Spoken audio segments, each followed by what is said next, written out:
एक ये प्रश्न है यूजीसी नेट के पॉइंट ऑफ व्यू से इंपॉर्टेंट पड़ता है। स्वैच्छिक संगठनों की निम्न में से कौन सी विशेषता होती है?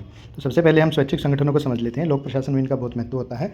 ये जैसे कि आपने एनजीओ सुने होंगे, एनजीओज़ हो गए या फिर ऐच्छिक संगठन या स्वैच्छिक संगठन वो होते हैं जो कि सरकार के हेल्प के बिना या कम हेल्प लेके एक अपना खुद का एक परितंत्र चलाते हैं, अपने आप में एक पूरा संगठन होते हैं और ये उन्हीं लक्ष्यों की प्राप्ति में सरकार की मदद कर रहे होते हैं, प्रशासन की मदद कर रहे होते हैं जो लोक नीतियों के लिए बनाए जाते हैं। यानी ये एक तरह से सरकार द्वारा जो कमियां छोड़ दी गई होती हैं प्रशासन के द्वारा, या जिन जगह पर प्रशासन की अपनी सीमाएं आ जाती हैं वहाँ पर ये उनकी मदद करती हैं। तो यहाँ पर जो विशेषताएं हैं ये सब की सब जो है स्वैच्छिक संगठनों की होती हैं।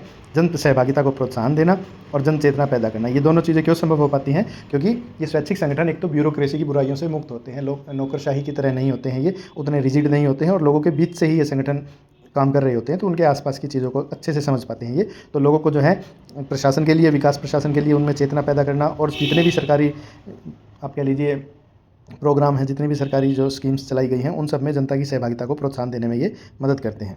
इसके अलावा विकास संबंधी नियोजन की त्रुटियों में सुधार लाना, ये क्या होता है? एक तरह से जनता की आवाज़ का काम करते हैं, एक दबाव समूह का काम भी कर सकते हैं। यानी जब सरकार किसी तरह की कोई योजना लाई है और उसमें कुछ त्रुटियां लोगों को दिखाई दे रही हैं, प्रशासन अगर किसी तरह के नियोजन में जनता की बातों को एड्रेस नहीं कर रहा है प्रॉपर्ली, तो ये उसमें भी सुधार करवाने के लिए एक मजबूत पार्टी की तरह बीच में आकर कोर्ट के माध्यम से या फिर मीडिया के माध्यम से या किसी भी तरह से जो है उन मांगों को मनवा सकती है। इसके अलावा भी स्वैच्छिक संगठनों का लोक प्रशासन में बहुत बड़ा योगदान होता है, जिस पर पॉइंट टू पॉइंट चर्चा किसी दिन लॉन्ग फॉर्मेट वीडियो में की जाएगी।